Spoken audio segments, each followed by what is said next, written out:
سوال راولپنڈی ڈسٹرکٹ کی سیاست کا نہیں ہے.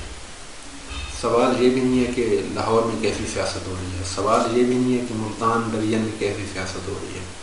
سوال یہ بھی نہیں ہے کہ خیبر پختونخوا میں کس لیول کی سیاست ہو رہی ہے. اور بات یہ بھی نہیں ہے کہ بلوچستان پورے میں یا بالخصوص جو ان کا تعلیم یافتہ علاقہ ہے کوئٹہ، وہاں کیسی سیاست ہو رہی ہے، یا جو ان کے ریموٹ ایریاز ہیں لورالائی، پشین، قلعہ سیف اللہ، نوشکی، وہاں کیسی سیاست ہو رہی ہے. اور گزارش یہ بھی نہیں ہے کہ کراچی میں، حیدرآباد میں کس لیول کی سیاست ہو رہی ہے، کس معیار کی سیاست ہو رہی ہے. اور ایشو یہ بھی نہیں ہے کہ اسلام آباد کے اندر کس معیار کی سیاست ہو رہی ہے. بنیادی نقطہ یہ ہے کہ سیاست کے ہونے کے جو بنیادی رموز ہیں، ان کے جو ردیف ہیں، ان کے جو قافیہ پیمائی ہے، وہ کس اینگل سے کی جا رہی ہے، وہ کس بناوٹ کے ساتھ بنائی اور سنواری جا رہی ہے. پاکستان کی سیاست کے اندر جب تک آپ کے پاس سرمایہ نہ ہو، جب تک آپ کے پاس ذاتی حلقہ احباب اور آپ کی برادری کا ووٹ نہ ہو، جب تک آپ کو کہیں سے مضبوط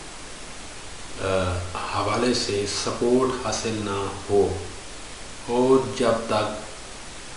آپ کے پاس وہ تمام وسائل نہ ہوں جو پاکستان جیسے ملک کی سیاست کے لیے کارگر ثابت ہو سکتے ہیں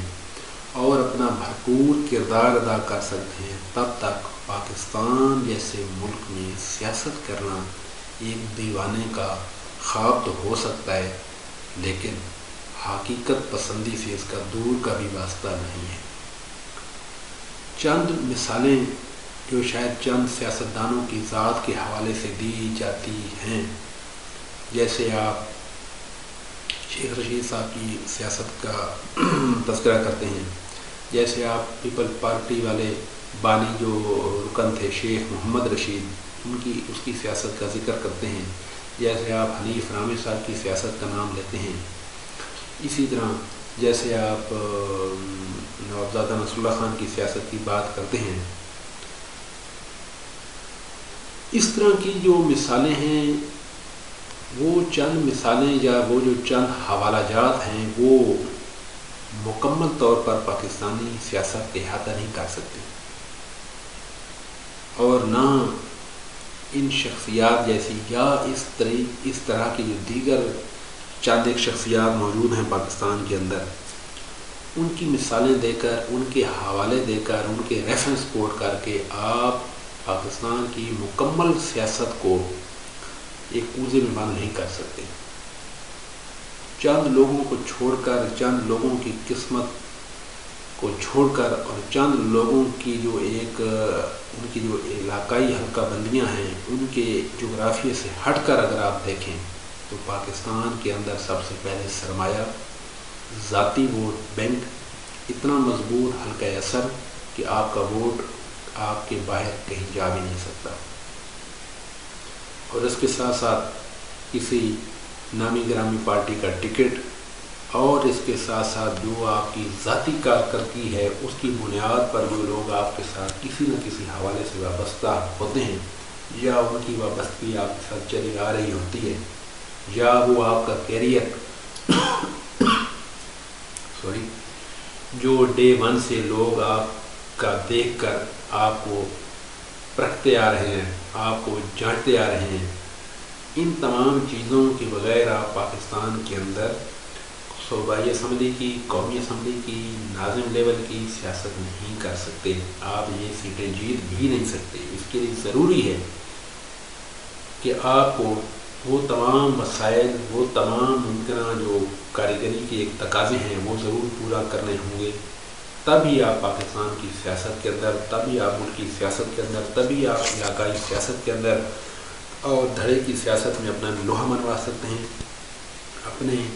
حلقے کو اپنی گرفت میں لے سکتے ہیں، اور اپنے آپ کو سیاستدان کہلوا سکتے ہیں. دنیا کے تمام ممالک سے ہٹ کر پاکستان وہ واحد ملک ہے جس کی سیاست کا اپنا ہی ایک جغرافیہ ہے۔ پاکستان کی سیاست کا اپنا ہی ایک الگ اور منفرد انداز ہے۔ وطن عزیز کی جو سیاست ہے اس کو سمجھنے کے لیے کئی صدیاں درکار ہیں۔ ہاں، یہاں تک ہے موقع پرستی کی بات، خود غرضی کی بات اور پہلو با پہلو بدلنے کی بات، وفاداریاں بدلنے کی بات، مفادات کو دیکھتے ہوئے تمام حکومتی پارٹیوں میں چھلانگیں لگانے کی بات، تو وہ ایک الگ سے ایشو ہے، اس پر بات پھر کبھی ہوگی۔ لیکن جیسا کہ آپ نے مجھ سے یہ بات پوچھی ہے کہ پاکستان جیسے ملک کے اندر رہتے ہوئے کس طرح بندہ سیاست میں کامیابی حاصل کر سکتا ہے، یا جو پاکستان کے اندر سیاست ہو رہی ہے اس کی بنیاد کیا ہے۔ میں نے آپ کو بتا دیا ہے کہ پاکستان کی سیاست کو سمجھنے کے لیے جہاں کی جو زمینی حقیقتیں ہیں ان میں آپ کی جو ایک السلام علیکم سے لے کر آپ کا چلنا پھرنا، آپ کا بیٹھنا اٹھنا، آپ کا باتیں کرنا، آپ کا انتظامیہ کے ساتھ معاملات طے کرنا اور آپ کا ہائی لیول تک تعلقات رکھنا اور تھانے سے بندے چھڑوانے، تھانے میں بند کروانے، ڈی ایس پی کی انکوائری ڈی ایس پی کے پاس انکوائری کے ہوتے ہوئے آپ کا ڈی ایس پی کو مطمئن کرنا، اپنے لوگوں کی حمایت کرنا، یہاں جو مال ڈنگر بھینسیں جانور چوری ہو جاتے ہیں ان کی بازیابی کروانا اور لڑائی جھگڑے کے جو واقعات ہیں ان تمام سے لے کر مساجد کے قبضے لینے تک، یہ تمام چیزیں جو ہیں یہ پاکستان کی سیاست کا ایک لازمی خاصہ بن چکی ہیں اور آپ کو لامحالہ یہ تمام کام کرنا پڑتے ہیں، تبھی آپ پاکستان جیسے ملک کی سیاست میں اپنا وجود برقرار رکھ سکتے ہیں۔ اور اتنا بھی یہاں تو نوٹ کیا جاتا ہے کہ آپ نے